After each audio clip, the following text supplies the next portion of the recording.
The letter arrived on a Tuesday in the spring of 1878, and by Wednesday morning, Arthur Garrison had already read it 11 times. He sat at the rough-hewn table in his kitchen, the morning light cutting through the single window and falling across the paper in a warm, golden stripe. Outside, the Montana Territory was waking up in slow, golden waves, the cattle lowing somewhere beyond the fence line, the wind pushing through the tall grass like a whispered secret. Arthur was a man of 31 years, broad through the shoulders, with hands so calloused from rope work and fencing that they looked carved from the same dark wood as his table. He was not an unhappy man exactly, but he was a lonely one, and loneliness in Montana, where the nearest neighbor was 4 miles east and the nearest town was 8 miles west, had a particular weight to it, like a stone sitting in the center of your chest. He had written to the agency in St. Louis 3 months ago. His friend and neighbor, Cole Briggs, had done the same thing the previous year and come back with a woman from Ohio named Margaret who baked the finest bread in the county and had given Cole 2 healthy boys since. Cole had told Arthur it was the best decision he had ever made, and Arthur, standing in his empty house one evening listening to nothing but the wind and his own breathing, had decided that perhaps Cole was right. The letter from the agency was brief and professional. They had found him a match. Her name was Esther Shepard. She was 26 years old, educated, of sound character and good health. She had agreed to the arrangement and would be arriving by rail from New Orleans in approximately 6 weeks. There was a photograph enclosed, a small, oval portrait printed on stiff cardstock, showing a young woman with dark hair swept up beneath a neat hat, eyes that were pale and steady even in the gray tones of the image, and a mouth that suggested she was someone who thought carefully before she spoke. Arthur had looked at that photograph for a long time. What the letter from the agency had not mentioned, and what Arthur would not discover until the day Esther Shepard stepped off the train at the Millhaven station, was that Esther spoke almost no English at all. He drove the wagon to the station on a Wednesday afternoon in late April, wearing his cleanest shirt and his good boots, which he had polished the night before with more care than he would admit to anyone. The station at Millhaven was a modest affair, a low wooden building with a covered platform, a water tower out back, and a sign painted in crooked letters above the door. A handful of people had gathered, waiting on goods or passengers of their own. Arthur parked the wagon, tied his horse, Biscuit, to the post, and stood on the platform with his hat in his hands. The train came in 20 minutes late, huffing and sighing like an old man settling into a chair. Passengers descended the steps in ones and twos. Arthur watched them all with careful attention, checking each face against the photograph he had memorized in his mind. And then she appeared. Even if he had not studied the photograph, he would have known her. She was the only woman on the platform who stood perfectly still in the middle of the movement and noise, holding a small leather traveling case in both hands and a hat box looped over one wrist, and looking around the station with an expression that managed, somehow, to be both composed and utterly lost at the same time. She was precisely as the photograph had suggested: dark hair, pale eyes, but the photograph had done her no justice in the matter of her bearing. She held herself straight, shoulders squared, as if posture alone could substitute for familiarity. Her traveling dress was dark green wool, slightly wrinkled from days on the train, and there was a single strand of pearls at her throat that looked so out of place on this raw Montana platform that Arthur felt something turn over in his chest, not mockery, but something tender and protective that surprised him. He walked toward her. "Miss Shepard," he said, and touched the brim of his hat. She turned and looked at him. Those pale eyes, gray, he could see now, the color of the sky before rain, moved over him quickly and intelligently, and then she said something that stopped him completely. "Oui, c'est moi. Vous devez être Monsieur Garrison." Arthur stood very still. The words were musical, smooth and rounded in ways that English words were not, rising and falling with a rhythm he had never heard spoken aloud in any meaningful conversation. He understood, with a cold and settling clarity, that he had not understood a single syllable of what she had just said. "I am Arthur Garrison," he said carefully, slowly, as if speaking slowly might bridge a gap that had nothing to do with speed. "You are Esther Shepard," she blinked. Something flickered across her face quick as a bird's wing, and then she straightened further, which he would not have thought possible, and said, "Oui, je suis Esther Shepard, I am she." Her pronunciation of the English was careful and heavily accented, each word worked over like stone being smoothed by water. "Parlez-vous francais, Monsieur Garrison?" Arthur opened his mouth. He was a man who prided himself on plain honesty, so he said, "I don't speak a word of it." She looked at him for a moment longer. Then she nodded, a small, neat motion that seemed to say that she had been expecting something like this, and that she intended to proceed regardless. "Bon," she said quietly, and then in halting English that cost her visible effort, "Very well, we go."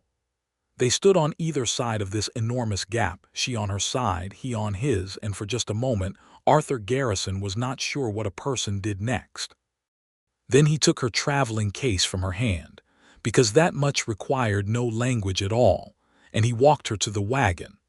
The ride from Millhaven back to Arthur's ranch took the better part of 2 hours along a rutted road that wound through open grassland. The silence between them in that first hour was not comfortable. It was the particular silence of two people who both want to speak and have discovered that speaking is currently impossible. Arthur tried twice. "The weather has been fair," he said. She turned to look at him with an expression of polite attention that made it clear she had understood approximately one word. "Le temps," he tried and pointed at the sky. Her face changed immediately. "Ah, le temps. Oui, il fait beau." And then she said something else in French that went on for several sentences, gesturing at the landscape, and Arthur watched her face come alive with expression as she spoke, and he thought, with more conviction than he expected, that he needed to learn every word of whatever language this was. He tried again. He pointed at himself. "Arthur." She smiled, the first real smile he had seen from her, quick and warm. "Je sais, Arthur." She pronounced it differently. In her mouth it became something slightly softer, the th barely present. "Esther," she said, pointing at herself. "Esther," he repeated. She looked pleased. "Oui." They managed, in this limited vocabulary of gestures and names and one-word agreements, to establish a kind of baseline of communication that got them to the ranch as the sun was cutting toward the western hills. When Arthur pulled the wagon into the yard, the ranch opened before them. The main house, low and solid, built from pine logs and river stone, a barn, a chicken coop, a vegetable garden that had not been tended as well as it should have been. It was not pretty exactly, but it was substantial, and it was his, and he had worked 12 years to make it so. Esther descended from the wagon without assistance. She seemed to have a strong preference for managing her own circumstances whenever possible, and stood in the yard looking at the house. He could not read her expression. After a moment she turned to him and said something in French. He shook his head, helpless. She tried again, more slowly. He shook his head again. She made a small sound that might have been frustration or might have been amusement and went to look at the vegetable garden instead. That evening, Arthur's attempts to prepare supper were interrupted when Esther appeared in the kitchen, looked at what he was doing with raw confidence, set him gently aside with a hand on his arm, and began to cook. She moved through his kitchen with the particular authority of someone who knows exactly what they are doing and intends to do it efficiently. She found flour and butter and dried herbs he had not used in 2 years, and produced a meal that was simple and somehow entirely better than anything he had eaten in recent memory. She set the table and they sat across from each other and ate in their peculiar, companionable silence. When they were finished, Arthur said, "That was very good." She watched his expression and seemed to gather the meaning. "Merci," she said, and then, working carefully, "You have herbs many I use." "Yes," he said immediately. "Anything you want." She nodded, filing this away. "Bon." Later that night, Arthur lay in the narrow bed in the back room he had temporarily taken as his own, having given Esther the larger room with the proper bed, which seemed the correct thing to do, and stared at the ceiling. He thought about the 12 words of French he had heard that day, and the way her face changed completely when she was speaking her own language, how she became less guarded, more fully herself. He thought about what the agency in St. Louis had failed to mention, and he felt a complicated mixture of frustration at them and something else entirely when he thought about Esther Shepard herself. He made a decision before he fell asleep. He was going to learn French. Not a handful of words to get by, not enough to manage basic transactions. He was going to learn it properly, every word she needed him to know. The next morning, Arthur drove back to Millhaven and went to see the schoolteacher, a man named Edward Clark, who had studied at a university in the East and was generally considered the most educated person in the county. Clark was a thin, serious man of 45 who wore his spectacles on the end of his nose and had a habit of looking at people over them with the expression of someone mildly disappointed by the world. Arthur explained what he needed. Clark looked at him over the spectacles. "You want to learn French?" "Yes." "You are a cattle rancher?" "Yes." "French is—" Clark paused as if choosing his words. "It is not a simple language, Mr. Garrison. It has grammatical structures that are quite unlike English. The pronunciation alone requires—" "I need to be able to talk to my wife," Arthur said. "She arrived yesterday and she doesn't speak English, not really. A few words. I need to learn it so I can actually speak to her." Clark studied him for a moment, and whatever he saw in Arthur's face seemed to resolve something. "Well," he said, "I suppose there are worse reasons to study a language. Come back Thursday evening and we'll begin. Bring paper and a pencil." Arthur also went to the general store and asked the proprietor, Henry Walsh, if he had any French materials, grammar books, dictionaries, anything of the kind. Walsh was a stout, cheerful man who ordered things from a catalog and seemed genuinely delighted by unusual requests. "French," Walsh repeated with great interest. "Now isn't that something? Let me look through what I've got in the back." He found, after considerable searching, a small French-English dictionary, thin, battered, missing its front cover, and a grammar primer that appeared to have been someone's schoolbook at some point, full of faded pencil annotations. Arthur paid for both and rode home with them tucked inside his coat. Back at the ranch, he found Esther in the vegetable garden, on her knees in the dirt, pulling weeds with efficient purpose.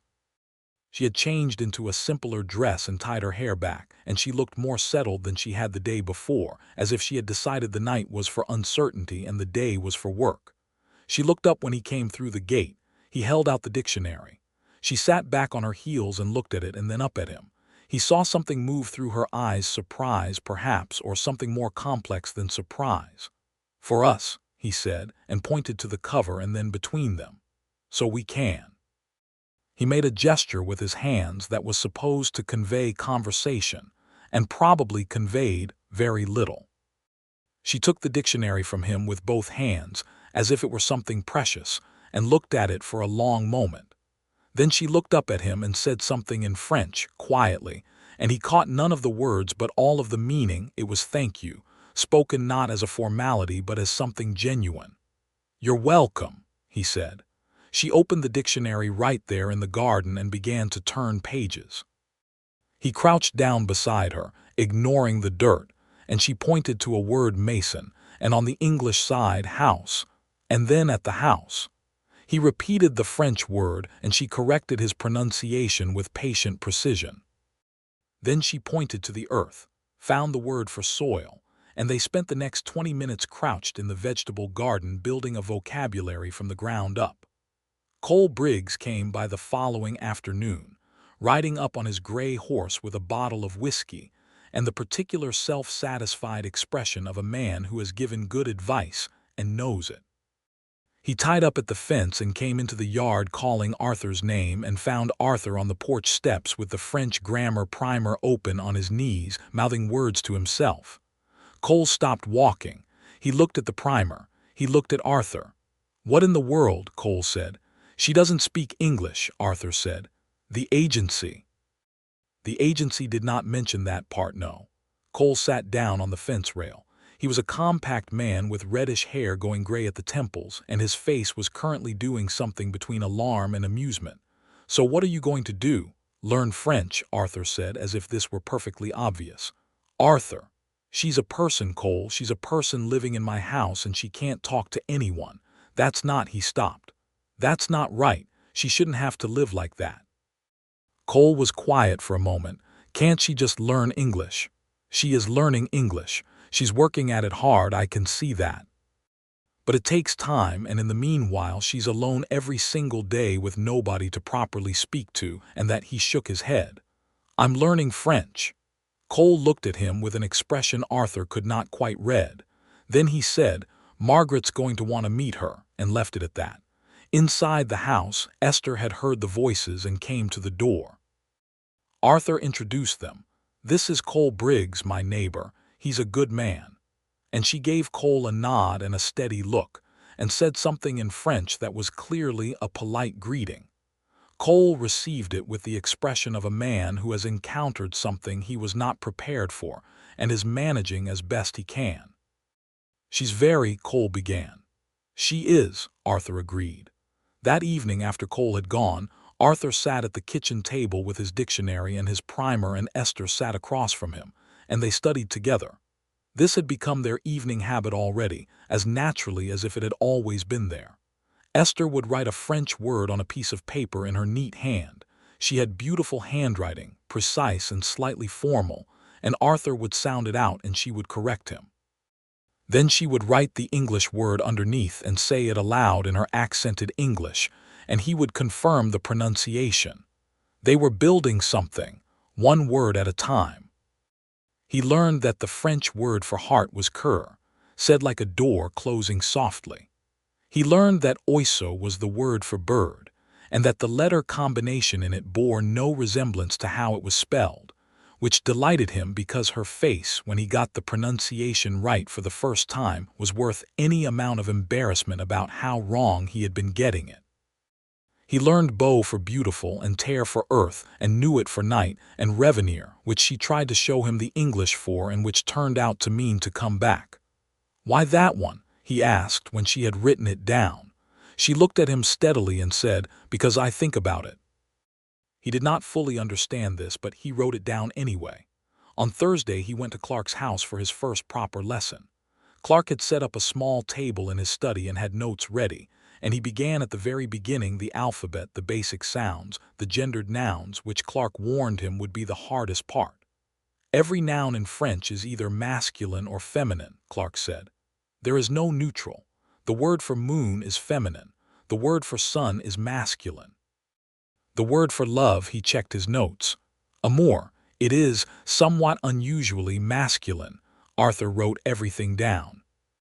He was not a man who had spent much time in schoolrooms after the age of 14, but he was methodical by nature. Ranching required it, and he brought that same methodical attention to the French lessons.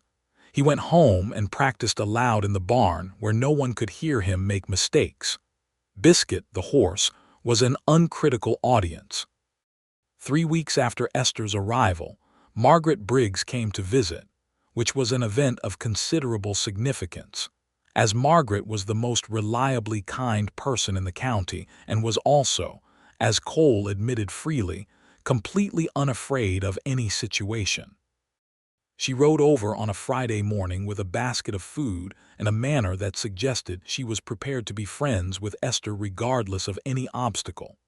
Esther received her with a careful politeness that Arthur had come to recognize as her armor, the same straight posture and composed expression she had worn on the train platform.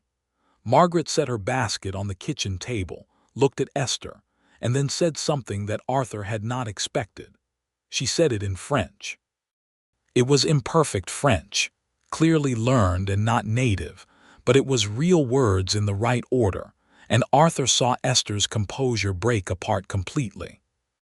The straight shoulders dropped from formality to surprise to something that rushed into her face like warmth returning after a long, cold, pure, genuine relief. Vous parlez français, Esther said. Unpew, Margaret said, holding her thumb and forefinger closed together. A little. My mother was from Quebec. I have not spoken it in some years. She smiled. But I remember. What followed was a long conversation at the kitchen table between Margaret and Esther, with Arthur sitting slightly apart and understanding perhaps one word in five, but watching Esther's face and understanding everything that mattered. Esther talked. She talked in the way that a person talks who has been saving up speech for 3 weeks, careful and measured and finally able to pour it all out. She laughed twice, real laughter, head thrown back slightly, and her hands moved as she spoke, expressive and emphatic. Margaret translated some of it for Arthur's benefit. Esther was from Lyon, originally, the second daughter of a merchant family that had done reasonably well until a series of bad years and a river flood had done their damage. She had been educated by nuns, which explained the handwriting, and had learned to cook because her mother had believed firmly that practical skill was worth more than decoration. She had agreed to the match in America because there was very little holding her in France, and she had thought. She told Margaret with a wry expression that Margaret relayed with a smile, that surely an American man and she could work something out. She had not fully accounted for the language barrier. She says, Margaret told Arthur carefully, that she is grateful you gave her the dictionary. She says. Margaret paused, and then her expression became something warmer. She says she thinks you are trying harder than anyone she expected to try. Arthur looked at Esther. Esther was looking at the table, but the color had risen in her cheeks. Tell her, he said, and then stopped. He thought about it. He found the words in his imperfect 3 weeks' worth of French vocabulary, took a breath, and said them directly to her. Je veux apprendre tout ce dont tu as besoin. It was clumsy. The grammar was wrong in at least 2 places, but it was French, real French, not just dictionary words, and it meant, I want to learn everything you need. Esther looked up from the table. Margaret made a sound that was probably meant to be tactful.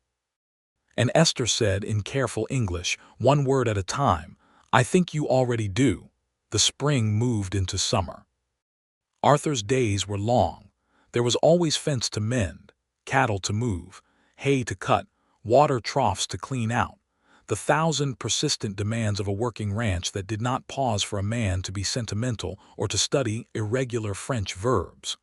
But every evening he came back to the kitchen table and the dictionary and Esther, and those hours at the table became the part of each day he pointed himself toward, the reason the rest of the work was worth doing. His French improved with startling speed, driven by pure necessity and the particular motivation of wanting very badly to say specific things to a specific person. By the end of May, he could manage basic conversation halting and grammar imperfect, but real conversation with actual meaning moving between them. By June, he could discuss the weather, the garden, the cattle, and the progress of the beans Esther had planted in the vegetable beds. He could tell her when he would be back, what he needed from the supply run, when there would be rain coming based on the look of the mountains. Esther's English was also growing, more rapidly than he had expected. She was intensely determined in the same quiet, unshowy way that she was determined about everything. She did not make much noise about her efforts. She simply made them, consistently, every day. She would ask Arthur to correct her English sentences, and she would repeat the corrected version until she had it right. She had begun to read the weekly newspaper that came from Millhaven with a French dictionary beside her, working through it paragraph by paragraph. But in the evenings, when they sat at the table together, they let the languages mix freely, switching back and forth as needed, filling each other's gaps, building towards something that was not quite either language but was entirely their own. Arthur learned the French word for patience, nearly the same, and thought it was fitting. He learned tendresse, which was tenderness, and found he used it more than he expected. He learned the phrase je suis ici, which was I am here. One afternoon in late June, he came back from checking the north fence line to find Esther sitting on the porch steps with a letter in her hand and an expression on her face that he had not seen before. It was a still expression, the kind that meant something was being held in rather than let out. He got down from Biscuit, tied the horse, and came to sit beside her on the steps.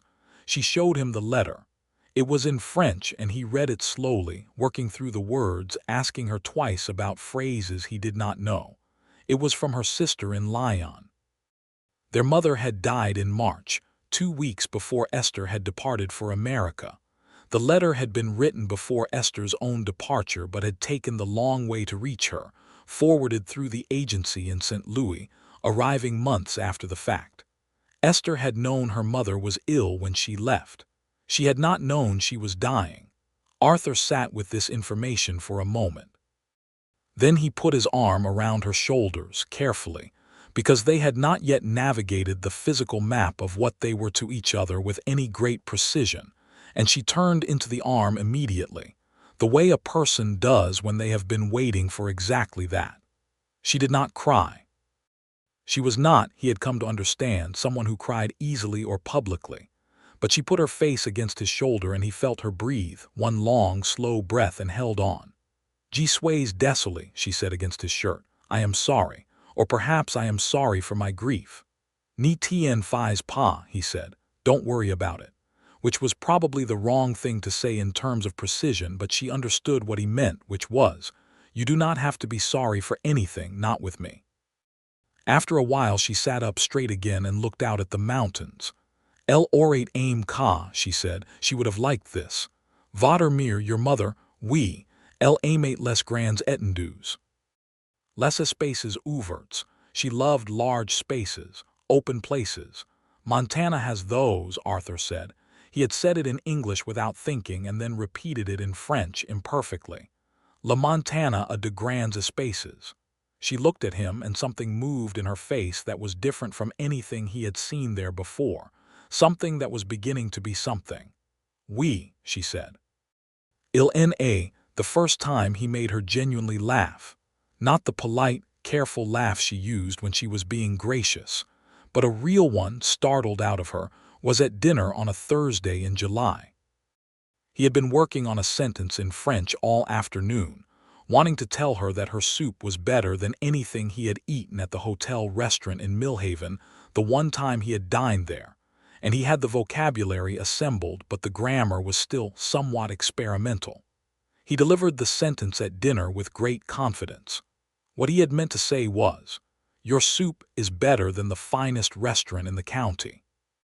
What he had apparently said, based on Esther's expression followed rapidly by the laugh, was something along the lines of, "Your soup is more beautiful than the finest restaurant which she can marry if she wishes." He looked at her alarmed. "What did I say?" She was laughing too hard to answer for a moment. When she managed to stop, she told him in English, because it was a sentence that needed to be accurately translated.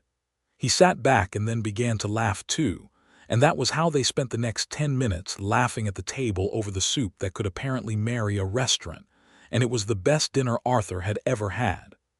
Cole came by the following week and found them in the vegetable garden, which had become, over the summer, a remarkable thing. Esther had expanded it substantially from Arthur's original modest plot, adding beds of herbs that she had grown from seeds sent by Margaret, who had ordered them from a catalog. The garden was now orderly and productive and smelled of lavender and rosemary in the evening heat, and Arthur had developed the habit of walking through it with Esther in the late afternoons, learning the French names of plants. Cole watched them from the fence, and then when Arthur came over he said, "You know, when I told you to get a Maylord or bride, I didn't expect it to turn you into a Frenchman." "I'm not a Frenchman," Arthur said. "I'm a man who can now discuss 19 different vegetables in 2 languages." Cole shook his head, but he was smiling. "She makes you happy," he said. It was not a question. Arthur looked back at Esther, who was examining a tomato plant with the focused attention she gave to everything important. "She makes the whole place different," he said. "Like there was something missing that I got so used to being missing I forgot it was supposed to be there." Cole looked at him steadily. "That's the thing, Arthur. That's exactly the thing. The question of their actual marriage. The legal formalization of the arrangement they had entered into as strangers had been present in the background of everything since Esther arrived, but neither of them had directly addressed it. The agency had arranged for a marriage license to be available in Millhaven at the county clerk's office, waiting to be signed. Arthur was aware of it. He suspected Esther was aware of it. But they had been so occupied with the daily business of learning to communicate and learning each other's habits and learning, gradually, to occupy the same space with something more than careful courtesy, that the formal ceremony had remained in the future, waiting. In early August, Arthur raised the subject. They were sitting on the porch in the evening, which had also become a habit, sitting out when the heat of the day had eased, watching the light change over the mountains. He had gotten good enough at French by now that he could have the conversation he needed to have, even if it required several tries. "Esther," he said, "je veux te parler de quelque chose. I want to talk to you about something." She set down the mending she had been working on and looked at him. He had spent considerable time working out how to say what he wanted to say, and he had been honest with himself about what that was. He did not want to marry her because the agency expected it, or because a license was waiting in Millhaven. He wanted to marry her because somewhere in the past 4 months, in the space between the dictionary words and the kitchen table and the vegetable garden and her laugh over the soup incident, he had fallen in love with her. He was a plain man and he did not use that word easily, but he was also an honest one, and the honest word for what had happened to him was love. He told her this. He worked through it in his imperfect French, making several grammatical errors, losing a verb entirely at one point and having to go back and reconstruct it, but the meaning moved through intact. He told her that he had not expected this, that the arrangement had been a practical one, and he had thought of it that way at first, but that he could not think of it that way anymore because she had made the ranch feel alive, and she had made him feel like a person who mattered, and he wanted to marry her not because it was the arrangement, but because it was what he actually wanted, and he thought she deserved to know the difference. She listened to all of it without interrupting, which was one of the things he had come to love about her. She listened the whole way through. When he finished, she was quiet for a moment, looking at the mountains. Then she said in French slowly, "I did not come here expecting to feel anything. I came because it was practical, and I thought practical was all there was for me." She paused. "But you sat in the garden and learned the word for tomato because you wanted to talk to me. You drove to town and bought a broken dictionary. You go to the school teacher every Thursday." And I think she stopped. "Je pense que je t'aime," she said. "I think I love you." Arthur Garrison, who was a man of 31 years who had survived 12 Montana winters and the particular loneliness of open country and the death of both his parents and one very bad year with the cattle when it seemed like everything would fall apart, felt something loosen in his chest that he had not known was tight. "Esther," he said. "Oui," she said. "I'm going to get the pronunciation of that right even if it takes me another 4 months." He meant amour, the word for love. He had been practicing it. She looked at him. "You already did," she said. "Just now you said it right." They were married in September, in the small church at Millhaven, in a ceremony conducted by Reverend Thomas Hale. Margaret and Cole Briggs were witnesses. The ceremony was in English, but Arthur had worked with Clark for 2 weeks to prepare the vows in French, a parallel version that he had written on a card, and which he read to Esther directly after the English words, so that she heard everything in both languages. When he read the French vows halting in places, one word pronounced so poorly that he saw Margaret hide a smile, he watched Esther's face. She had worn her green traveling dress because it was the finest thing she owned, and she had put her pearl strand at her throat, and she was looking at him with an expression that required no translation at all. Reverend Hale declared them married and shook Arthur's hand and told Esther, very slowly and loudly as people do when they think volume compensates for language difference, that she was welcome in Millhaven, and Esther thanked him in English, very politely, and Arthur thought that Hale had no idea what he was dealing with. After the ceremony, Cole organized a celebration at his ranch that drew most of the surrounding families: the Hendersons and the Murphys and old Jonas Webb and his wife, and the schoolteacher Clark, who arrived looking slightly surprised to find himself at a ranch party but stayed until 10 o'clock. There was food and music from a fiddle player named Pete, and someone had brought whiskey, and someone else had brought a cake, and the whole thing had the warm, improvised quality of a celebration that no one had formally planned, but everyone had decided was necessary. Esther moved through the evening with composure and grace, which Arthur had come to recognize as her nature in crowds, but he also caught the moments when she was not quite sure what was being said, and he would drift close and lean down and translate in a low voice, and she would look up at him with quick attention and something that had settled into recognition, the recognition of a person who knows they are being looked after. At one point, Jonas Webb's wife, a sharp-eyed woman of 60 named Harriet, cornered Arthur near the food table and said, with the directness of someone who has earned the right to say anything she pleases, "She's remarkable, your wife." "She is," Arthur agreed. "Language trouble won't last," Harriet said. "My mother came from Germany and spoke nothing but German for the first year. 40 years later she was reciting English poetry." She patted Arthur's arm. "You're doing the right thing learning her language. It matters more than you know."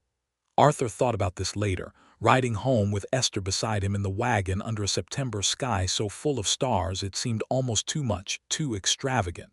The horses moved slowly. Neither of them was in a hurry. "Harriet Webb told me her mother came from Germany," he said in French. Esther said. She was leaning back with her head slightly tilted up to look at the stars. "She said the language trouble doesn't last." "No," Esther agreed. "It changes." She said this in English, actually, deliberately, he thought. "It changes into something else." "What's something else?" she considered. "Something you chose," she said, "not something that was forced.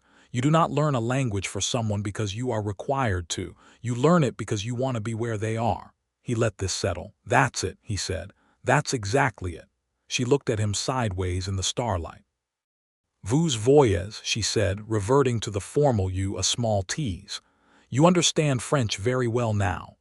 "Je comprends ce qui compte," he said. "I understand what matters." She was quiet for a moment. Then she put her hand over his on the reins. Not dramatically, just placed it there, warm and deliberate. He turned his hand beneath hers so they were palm to palm, and they rode the rest of the way home like that. The first hard winter of their marriage arrived in November with the particular ferocity that Montana winters had, coming in fast and cold, dropping 3 feet of snow in a week, driving the temperature down to places where a man's breath froze before it left his lips, and the cattle needed to be moved to the southern pasture, and the water troughs checked twice a day to keep them from locking solid. Arthur worked from before dawn until after dark for 2 weeks straight, coming in at night exhausted to the bone. Esther kept the house warm and the food steady, which was not small work. She learned to bank the fire overnight in the way that Montana required, not the mild winter banking of Lyon. She learned to read the sky for weather the way she had learned to read everything carefully, seriously, by paying attention to people who knew more than she did. She would listen to Arthur's brief assessments of the weather in the morning and ask questions in whatever mix of French and English was fastest. And within a few weeks she had developed her own eye for what the mountains meant when they turned that particular shade of deep blue-gray.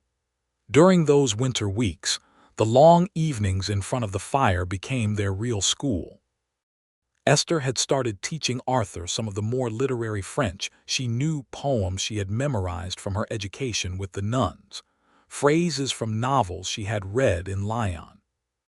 Arthur, who had read relatively little beyond farm records and the weekly paper, found himself sitting in front of the fire listening to French poetry spoken in Esther's voice, and not understanding every word, but understanding all of it somehow. She taught him Victor Hugo.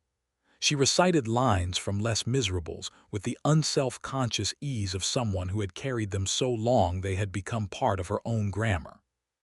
He learned the French for justice, justice, almost the same, and for suffering, souffrance, and for hope, espoir, and for tomorrow, which was demain, a word he liked the sound of very much, the way it moved forward.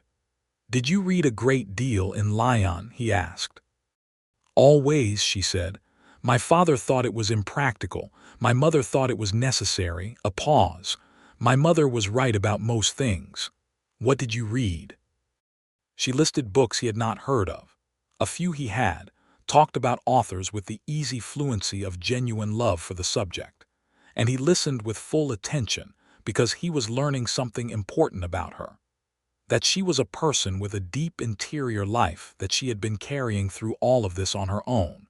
And that language was not just a barrier for communication, but a barrier between her whole inner world and the place where she now lived. He went to Clark's study the following Thursday and asked if there were any French novels in Millhaven anywhere. Clark thought about it. "There may be something in the lending library in Billings," he said. "I can write an inquiry.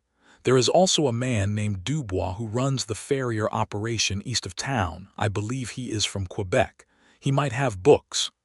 Arthur went to find Dubois the next week.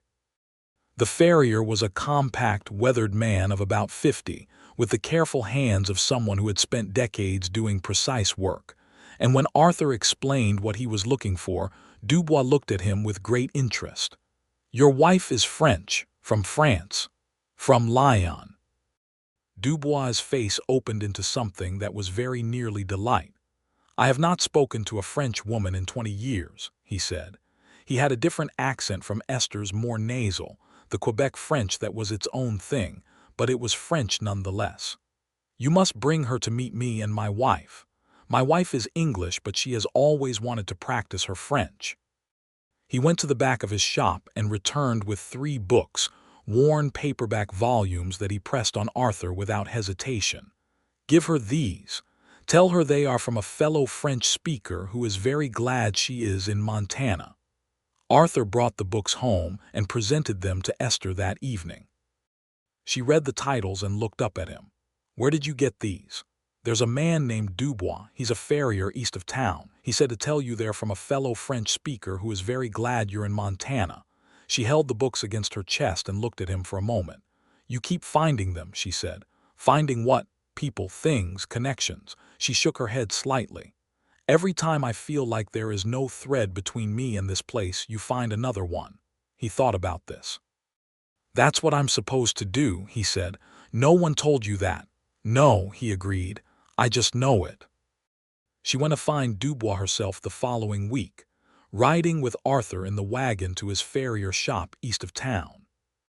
The meeting between Esther and Dubois was immediately warm and entirely incomprehensible to Arthur, who stood to one side and listened to a rapid-fire conversation in French in which both of them laughed at something twice, and Dubois's wife, a comfortable English woman named Agnes, joined Arthur in his observer position and said, "I have never seen my husband so alive in 20 minutes of conversation."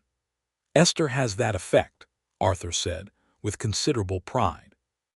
Dubois's farrier shop became a regular destination.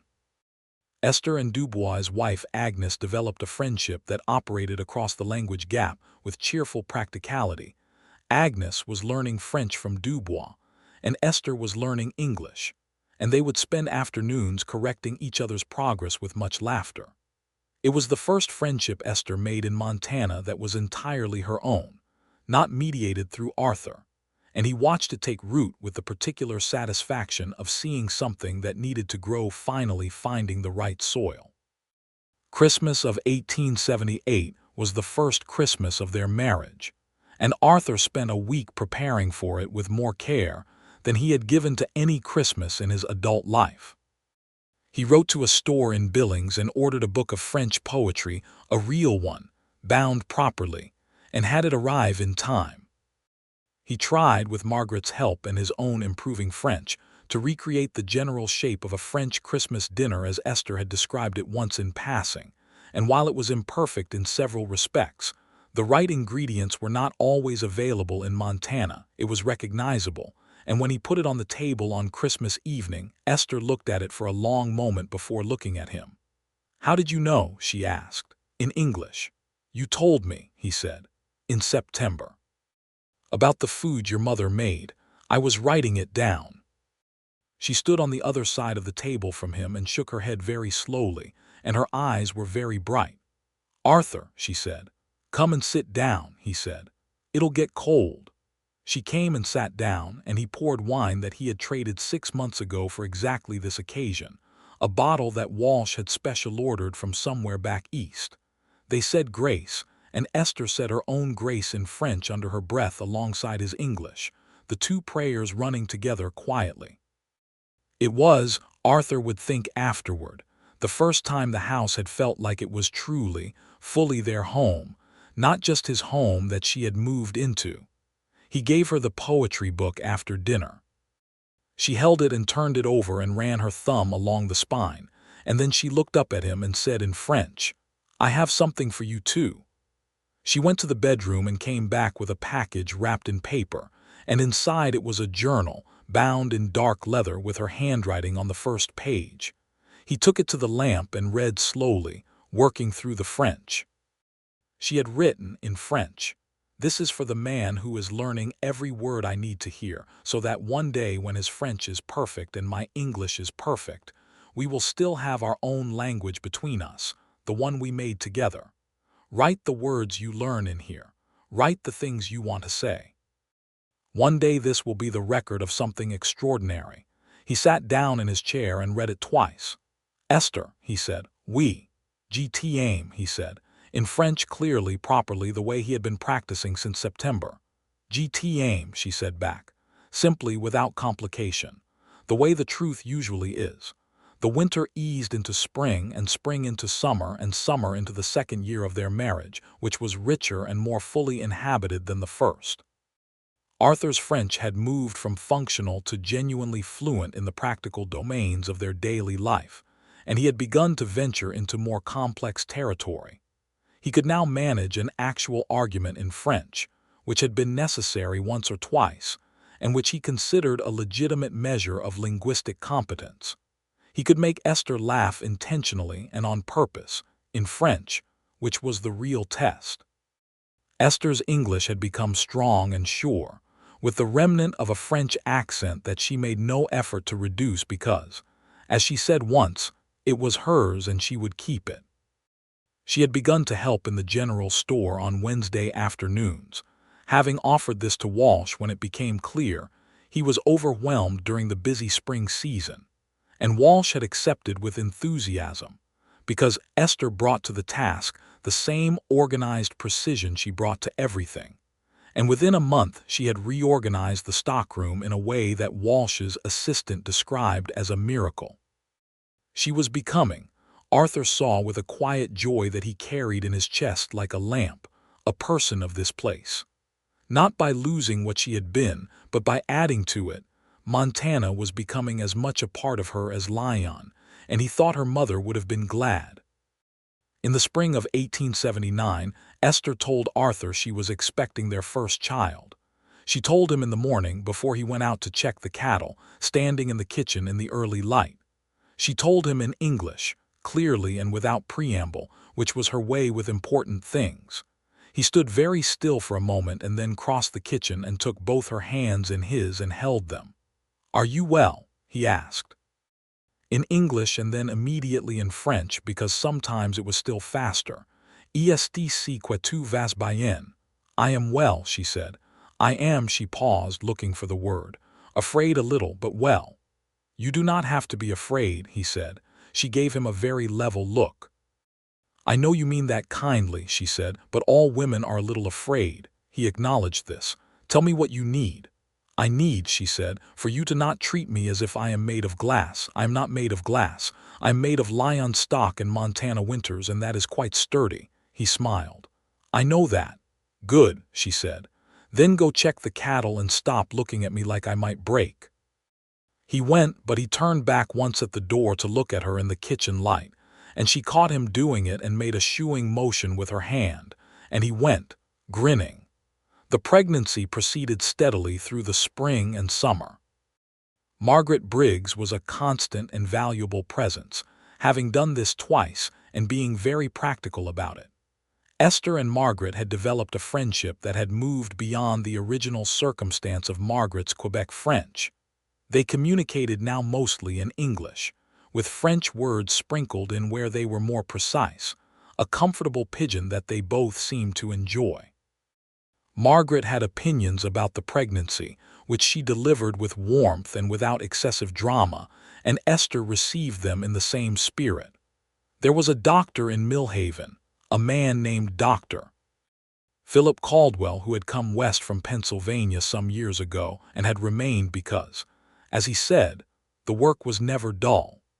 He examined Esther in June and reported that everything appeared to be in excellent order, and he was good-natured about Arthur's habit of immediately asking him to explain everything twice, once in normal terms and once in terms simple enough to translate accurately into French. Arthur had continued his Thursday lessons with Clark, though the lessons had changed character considerably. They were less instruction now and more conversation, Clark presenting him with literary or historical French texts and Arthur working through them, and they would discuss the content for an hour. Clark had admitted, near the end of the second year, that teaching Arthur French had been the most satisfying teaching he had done in years. "You learn the way students used to learn when learning actually mattered to them," Clark said, "with a specific purpose. The purpose clarifies everything." "What's the purpose for most students?" Arthur asked. Clark considered. "Obligation mostly, the requirement to know a thing, not the desire to use it." He looked at Arthur over his spectacles. "You learned French because you wanted to be able to say specific things to a specific person. That is," he paused. "That is actually the oldest and most human reason to learn a language. Trade, alliance, love, always those things." Arthur thought about this on the ride home. Trade, alliance, love. He had come to language through love, which made the language itself feel like a form of love. Every word he learned was a word he had chosen for her, assembled from necessity and won into something that was his gift, the only gift he could think of that would actually matter. Their son was born in November of 1879, on a cold, clear night with the stars out and a wind off the mountains. Dr. Caldwell was present, and Margaret and Arthur, who had been told firmly by both the doctor and his wife that he was welcome to stay. He held Esther's hand through the worst of it, and she was as composed as he had expected her to be, which is to say that she was not composed at all, but she was very brave, which was different and better. The boy arrived healthy and loud, with a good set of lungs that he demonstrated immediately. He had dark hair, which Esther said was right and proper, and a look about him of determined intention, as if he had plans. They named him Henry for Esther's father with Arthur's surname, Henry Garrison. It sounded, Arthur thought, like exactly the right name for a person who was the product of both of them, French in its first syllable, Montana in its last. Cole Briggs came by the next day and held the baby with the ease of a man who had done this before, and pronounced him excellent. Dubois and Agnes came the week after, and Dubois said something in French that made Esther laugh from where she was resting in the bedroom, and when Arthur asked her to translate, she said, "He says the baby has the look of a man who already knows what he wants." "He's 2 weeks old," Arthur said. "That is what Dubois said," Esther replied. Henry was a vigorous and demanding baby who had his mother's focused attention and his father's stubbornness.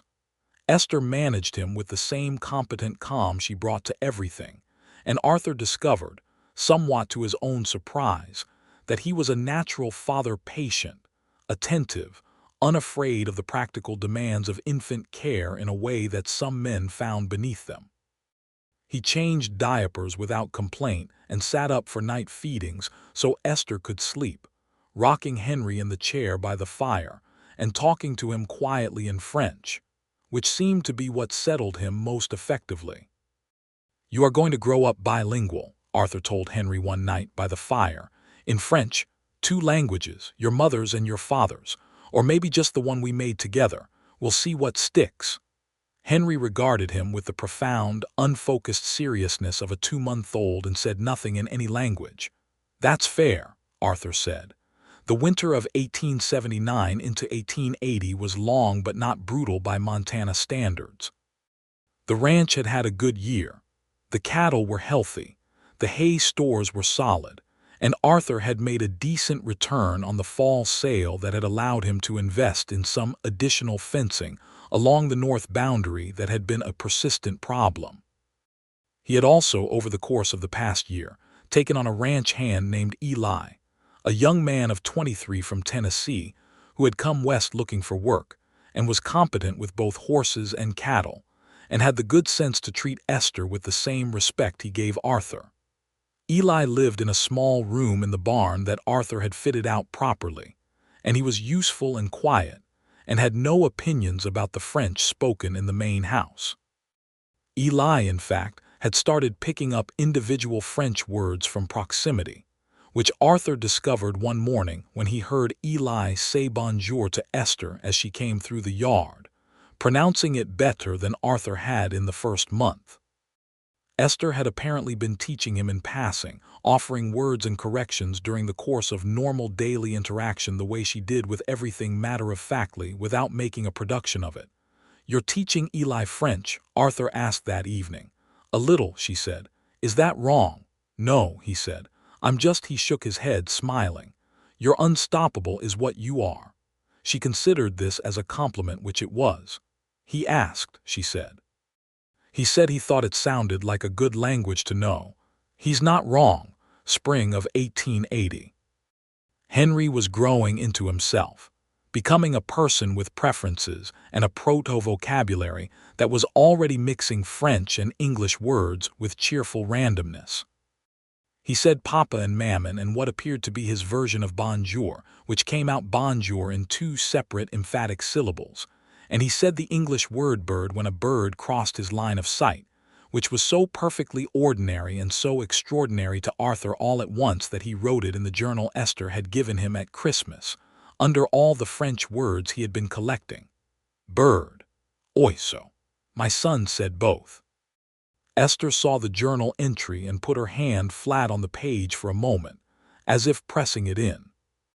There was trouble in the spring, as there often was in the territory, a dispute over water rights on the eastern side of the county that had grown heated between 2 ranching families, and had spilled over into an episode that the sheriff was dealing with. Arthur kept a distance from this. He had always maintained that his land was his land and other men's land was theirs, and disputes over water were best settled in courts rather than with the kinds of arguments that led to worse arguments. He told Esther about it in the evenings, translated the newspaper reports for her when her English ran short of the legal vocabulary, and she followed it with the focused civic attention she brought to Montana affairs. She had developed strong opinions about how things ought to be done in the territory, opinions she expressed with precision and without apology. "The law should protect everyone equally," she said, on an evening in May when the water dispute had resulted in a legal filing. "Not only those who have more." "In principle, yes," Arthur said. "In principle." She repeated it with a French inflection that made it sound like exactly the qualification it was. "And in practice." "In practice," Arthur said, "it depends on who can afford the better lawyer, which is a corruption, but it's the corruption we have." She looked at him steadily. "It is the same corruption in France," she said. "I had hoped to find something different here." "So did a lot of people," Arthur said. "Some of them did, some of them didn't." She was quiet for a moment. "I think about the people who were here before," she said. "Before Americans, before the French trappers.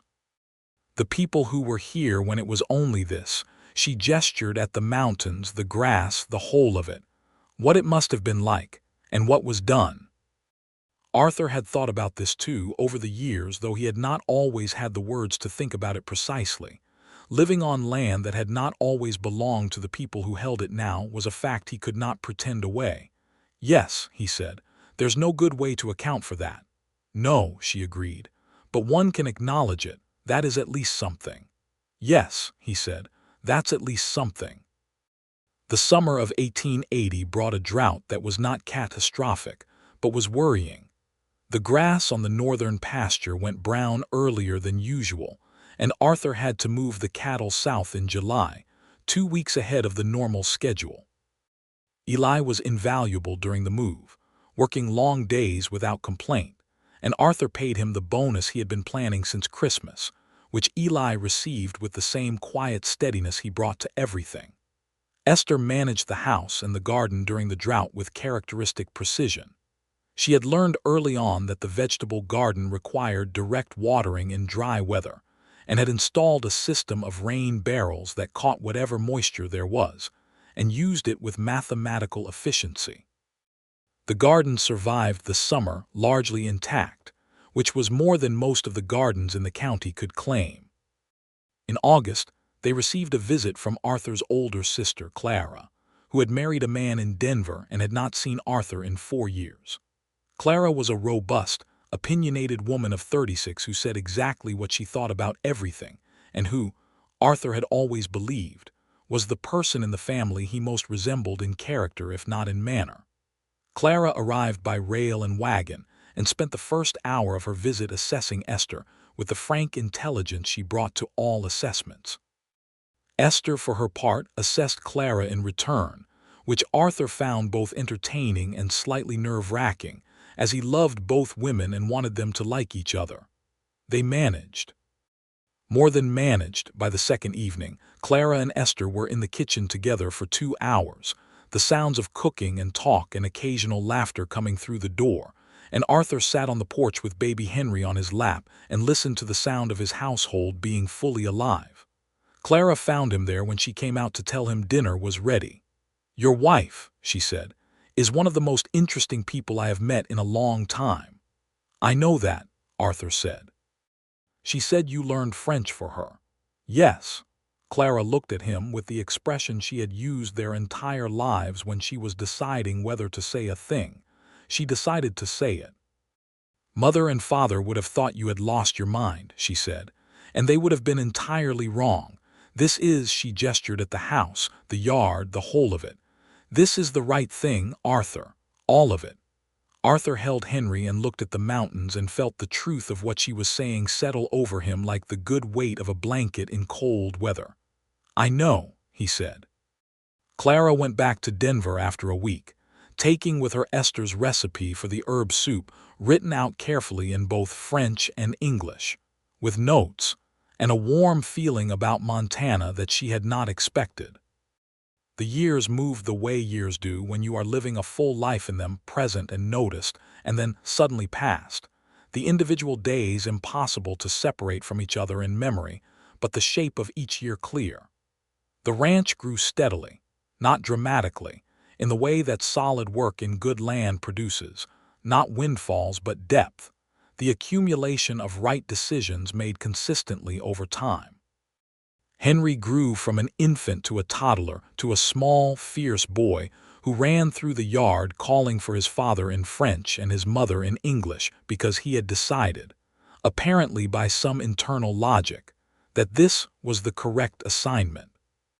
He had Arthur's build, broad through the chest even at 4, and Esther's precision. He was meticulous about his toys, arranging them in lines that made sense only to him, and he took offense at disorder with an intensity that made both his parents recognize someone familiar. Esther's English, by 1882, was fluent and largely natural, with the accent that she kept deliberately, and the occasional French word or construction that surfaced when she was speaking quickly, or about something she cared deeply about.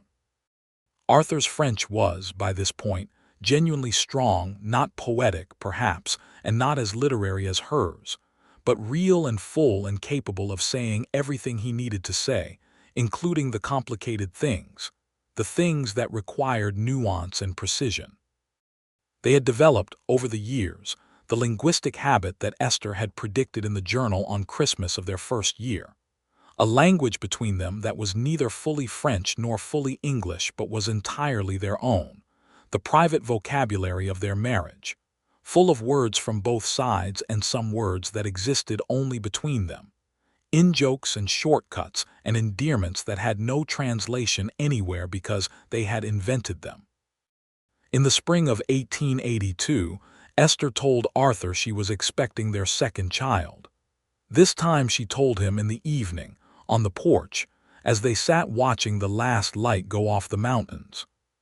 She said it in French, simply and with the slight smile that meant she was monitoring his reaction with interest. He took her hand. "Another one for the family vocabulary," he said. She laughed. "I was thinking a girl," she said. "Were you?" "I was thinking of calling her after my mother," she said. Cecil Garrison," he said. She considered the sound of it. "Oui, that is right." "Then that is what she will be called," he said.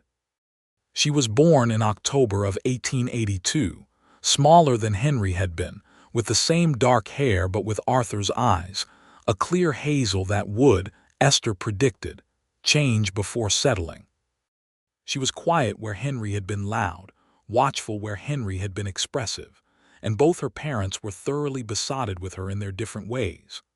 Arthur held her in the first hour and spoke to her in French, in the same way he had spoken to Henry, telling her about the ranch and the mountains and the garden and all the things she would see when she was older.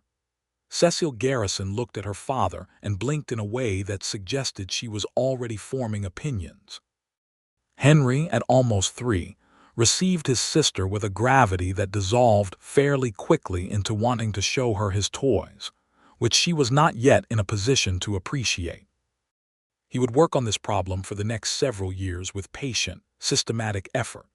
The household in the winter of 1882 was warm and full in a way that Arthur thought about sometimes at odd moments, coming in from the barn at dusk, seeing the light in the windows, hearing the sound of his family inside. It was not a large life by any measure of the outside world. It was contained and specific, bounded by the fence lines of his land and the mountains beyond them. But it was full, in the precise sense of the word, and there was not a cubic inch of it that felt empty. He mentioned this to Esther one evening, working through how to say it in French because it was the kind of thing he wanted to say right. She listened, and then she said in French with the absolute economy of someone who has found the exact word. Complete, full and complete. "Yes," he said, "that's the word." She leaned her head against his shoulder.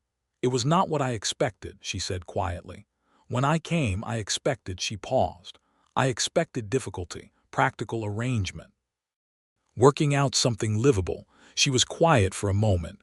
"I did not expect to be so entirely glad." He put his arm around her.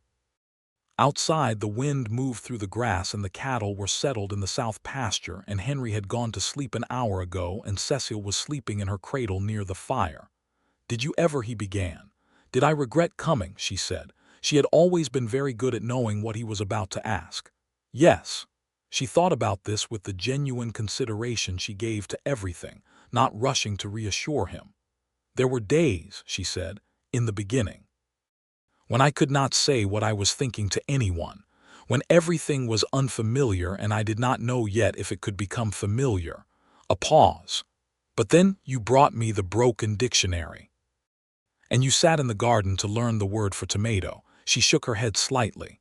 "No, I do not regret it, not any of it, not for a moment." He had written, years ago, in the journal she had given him, that he wanted to learn every word she needed to hear. He had meant it as a practical goal, the French words that would bridge the gap between them, that would make her less alone in this country that was not yet hers. But he understood now, years later, that it had been about more than vocabulary from the beginning. Every word he had learned had been a declaration.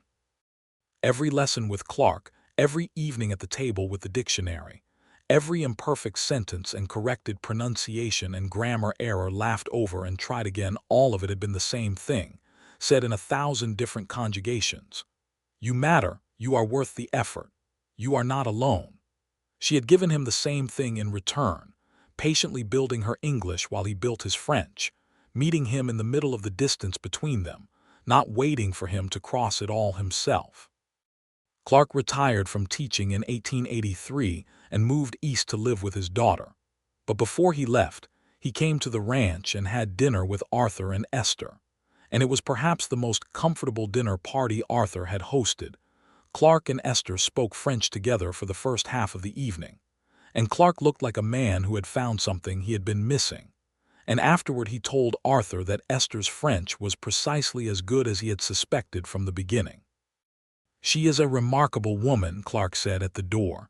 "She is," Arthur said. "You did good work," Clark said, "both of you, the language, but also," he adjusted his spectacles, "also the other work. The harder kind." Arthur shook his hand. "Thank you, Mr. Clark, for all the Thursdays." "Thank you," Clark said. "I believe you were the best student I ever had, which I would not have predicted." He left, and Arthur stood in the doorway watching the wagon until the dark took it. Esther appeared beside him. "He is a good man," she said. "He is," Arthur agreed. "He taught me the word for," he stopped, trying to remember exactly where he had first learned it. "The word for espoir." "Hope," she said in English. "Hope," he agreed. "He was teaching me vocabulary, and he said it meant both hope and expectation, like they used to be the same thing." "They are the same thing," Esther said. "When you love something, hope and expectation collapse into each other." He looked at her. She was 41 now from the vantage of the coming year, or wait, 31. She was 31 and he was 36. Time was moving strangely tonight. She looked the same as she had on the platform in 1878, and entirely different. More fully herself was the best way he could put it. Like the woman who had stood on the Millhaven platform with a leather case and a strand of pearls had been a sketch, and this was the completed portrait. "You're staring," she said. "I am," he agreed. "Why?" He thought about how to say it. He chose French because it was the language in which he had learned to say the specific thing. "Parce que tu es la chose la plus belle que j'ai jamais vue," because you are the most beautiful thing I have ever seen. She looked at him. Her gray eyes were warm in the lamplight from the door. "Your grammar," she said, "has become very good." "I had a good teacher," he said. She took his hand and they went inside. The years that followed were good years, not uncomplicated. No years are uncomplicated in Montana, where the weather and the cattle and the markets and the plain physical demands of the land make their own consistent claims on a life. But good in the deep sense, the sense that means the foundation is sound and the people in it are genuine. Henry grew up bilingual, as Arthur had promised him on those first nights, and he was comfortable in both languages in a way that neither of his parents quite was. He moved between them without thinking, the way water finds its level. By the time he was 12, he was helping with the ranch in the ways that 12-year-old boys on ranches always have, and he had his mother's methodical quality applied to cattle work, which meant he almost never made the same mistake twice. Cecile, for her part, grew up with Esther's composure and Arthur's stubbornness, and the particular quality of someone who has been watching two adults conduct their lives with mutual respect and genuine love, and has absorbed this as the baseline expectation for how things should be. She had Esther's facility with words. She was reading in both French and English by the time she was 6, and she had opinions about what she read, which she expressed at the dinner table with the same precision her mother had always brought to such things. Dubois retired from the farrier work in 1886, and he and Agnes moved to be closer to their son's family in the South. And Esther and Agnes embraced goodbye at the wagon, with the warmth of 5 years of Wednesday afternoons and book lending and language swapping, and all the other small but significant materials of genuine friendship. Dubois told Arthur, gripping his hand at the end, that meeting Esther had been one of the gifts of his years in Montana, and Arthur told him it had been the same on their side. The ranch hands changed over the years. Eli stayed on until 1885, and then went south to try his luck in New Mexico, parting with warmth and a handshake and a basic French vocabulary that had, by his final year, become genuinely useful, because he had been working on it for 4 years without making a big display of it. He was replaced by 2 brothers named Sam and Daniel Pierce, who were good workers and practical men, and who accepted the French-speaking household as simply the way things were on the Garrison Ranch, which was, Arthur thought, exactly the right attitude. In 1887, something happened that Arthur had not anticipated. A letter arrived from Lyon, from Esther's sister Marguerite, with whom Esther had maintained an irregular but warm correspondence over the years. Marguerite wrote that she had the opportunity to visit America if Arthur and Esther were willing to receive her.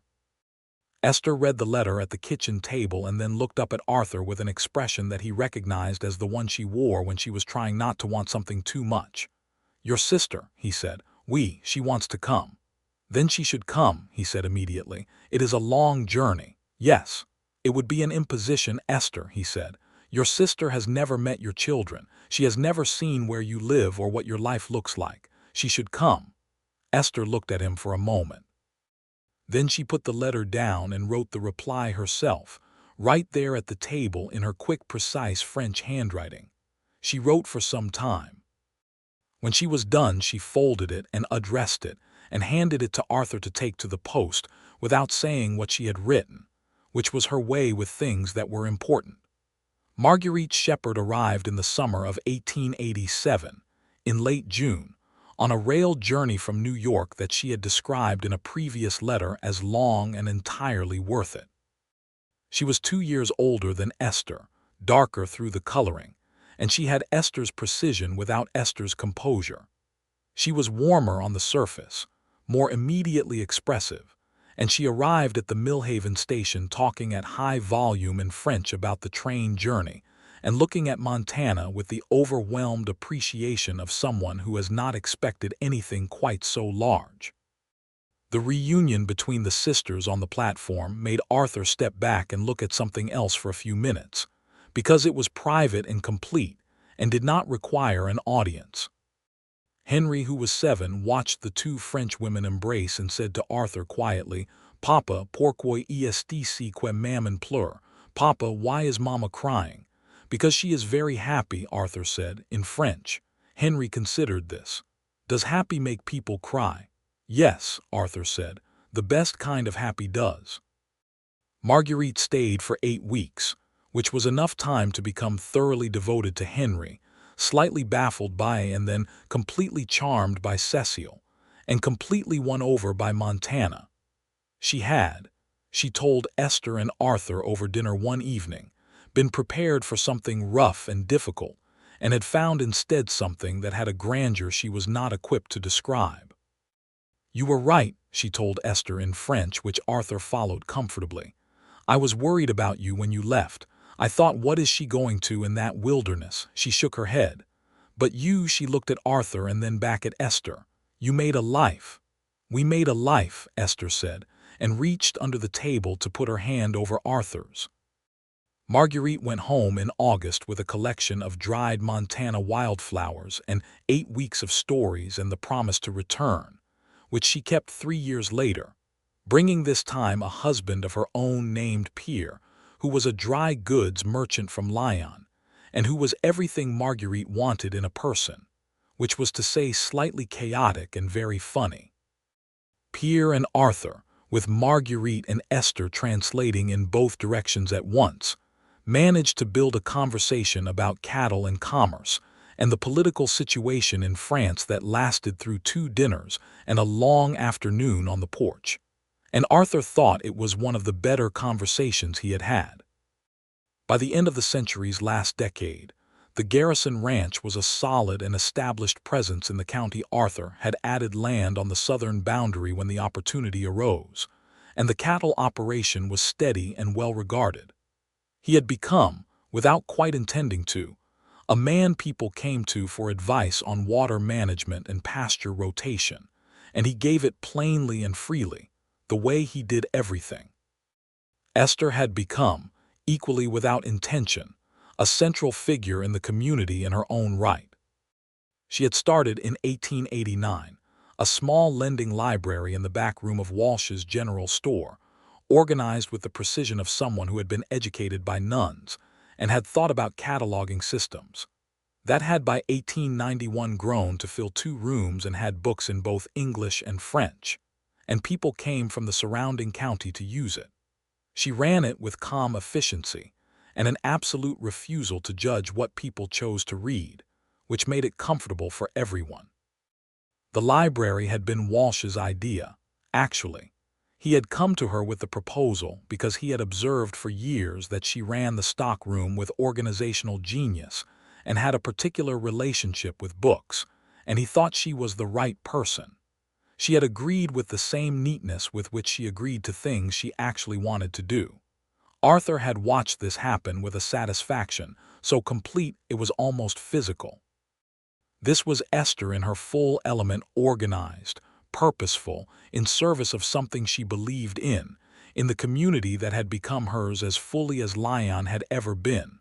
Not hers instead, that was the important thing. Both. She was both, and neither had displaced the other.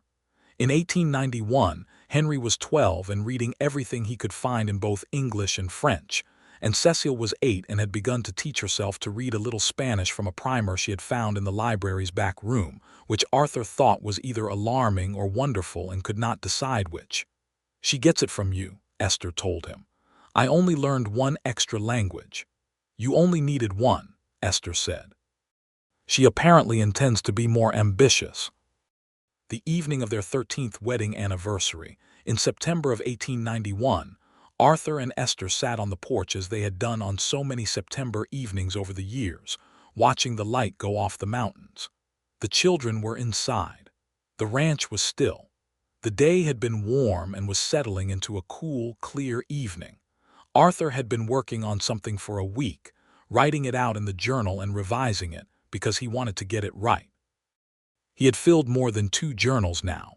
The words from all the years of learning, the vocabulary lists from the first months, the sentences practiced, the poems Esther had taught him in front of the fire during the first winter, and then more and more until the later pages were less list and more reflection, because the language had become a part of him, and the words were no longer foreign objects he was cataloging, but a second voice he thought in and dreamed in sometimes. He opened the journal to the page where he had written what he wanted to say, and then he set it aside, because he realized he did not need it. "2 sighs," he said. "You know, the first word I ever said to you in French was your name." "Esther," she said. "Yes, and I got it wrong. I said it the English way." "You did," she agreed. "I did not correct you immediately because it seemed rude. You corrected me very gently about 2 hours later. That is how I correct things," she said. "Eventually, when the moment is right." He looked at the mountains and then at her. "I think I have learned every word you needed to hear," he said. In French, which was where this was always going to need to be said. Not just the French words, all of them. The words for love and for patience and for grief and for joy and for the word that means I am here, which is the most important one. Je suis ici. I learned it first for you, and then I learned what it meant, not just the French, but the thing itself, being here, with you. She was looking at him with the expression she had had on the porch in the first September of their marriage, when he had told her he loved her. The expression that had no translation because it was entirely itself. "Je sais," she said. "I know, all these years," he said. "Every word I found was a way of finding you." She put her hand on his face, her thumb at his jaw, and looked at him. "You found me," she said. "On the first day, when you took my bag." "I took your bag because I could not think of anything else to do," he said. "I didn't know your name yet. I didn't know anything about you." "You knew enough," she said. "You looked at me like I was a person who mattered." He covered her hand with his. "You are," he said. "Entirely." They sat on the porch while the mountains went from gold to purple to the dark of evening, and the stars came out, and inside the house a lamp was lit, and they could hear Henry's voice reading something aloud, and Cecile's higher voice correcting some word or other with the authority of a person who has opinions. "Listen to them," Arthur said. Esther leaned her head against his shoulder. "I am always listening to them," she said. "We made them," he said. It came out with more wonder than he had intended. "We," she said, "and they are magnificent." "They are," he agreed. The night deepened around them, and the wind came down off the mountains with the smell of pine and open grass, the particular smell of this specific place that had been Arthur's all his life and was now Esther's too, as completely as anything could belong to a person, not through birth or legal document but through years of choosing it, every morning, choosing to be here and to build here and to love here. Esther said, quietly into the evening, "G sways by N." He knew this one completely. He had known it since the second month. It meant I am well, I am good, I am content. "G sways by N Aussie," he said. "I am well too, I am content too." She laughed softly. "Your accent," she said, "is still a little bit wrong on the word by N." 13 years, he said, "and you are still correcting my pronunciation." "I will correct it for another 13 years, she said, "and 13 after that. You are not finished learning." "No," he said, "I know." "Bond," she said. "Neither am I." He pressed his lips to her hair. Inside, Henry's voice continued reading, and Cecil's voice continued to correct, and the lamp burned steady in the window, and the stars spread across the Montana sky in the same extravagant abundance they always had, as if the world were simply making a point about how much light there was available, if you knew how to look.